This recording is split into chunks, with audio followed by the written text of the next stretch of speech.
Hey, this is a great example. I work with a lot of financial planners. He required his client to get a Borrow Genius report. And here's what I had gotten. She was all excited because she was going to save about $250 per month. And the lender she had went to was explaining to her how she would save $90,000. Now, he was off pretty significantly, probably by about $110,000. But, here's what the mistake was that she made. She's looking at the interest rate and she's looking at the monthly payment.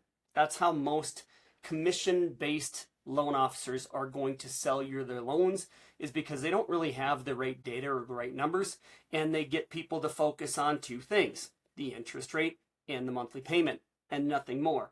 So first of all, she's chasing the lowest interest rate. We didn't have a Borrow Genius report done for her to show her the long, medium, and short-term options like she needed to have. So first and foremost, she never should have picked a 5.75% interest rate coming with $7,000 in costs on her current mortgage. So I ran it. Still bad idea. But I ran the scenarios as if she had three choices, all the way up to basically 6%. And even in those cases, I could explain to her why it probably wouldn't be better than just staying with the loan that she has. Her cash flow objective was not to lower her payment. Her motive was to reduce the total costs on her refinance.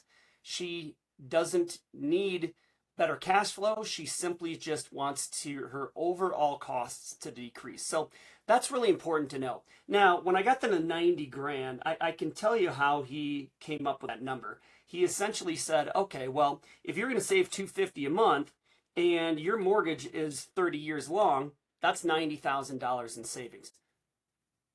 That's so stupid. I have no idea why he would come up with that type of math, but most of these people aren't mathematicians. This is simple arithmetic. But if you can look at her loan, which we did, and we wanted to know, okay, what's the overall cost scenario and break-even analysis for her?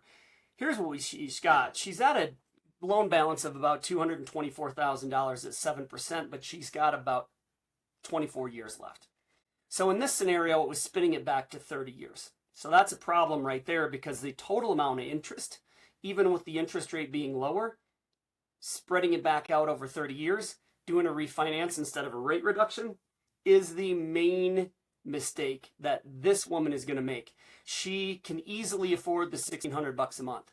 So she doesn't need to necessarily drop the payment. She's just thinking, all right, if I drop the payment, it's going to improve my cash flow.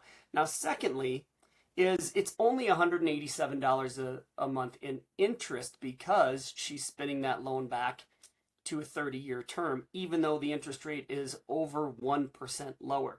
So the reality of it is she ends up losing $20,000 in total interest by actually moving through with this refinance. So when we're looking at this, one of the things that we need to consider is, what are the objectives that she's trying to meet? Well, what this gal's trying to do is reduce her overall costs. So the mistake that she was making, of course, is she was looking at this in terms of, what can I save, and thinking that 250 times 360 equals the $90,000. And that's simply just not the case.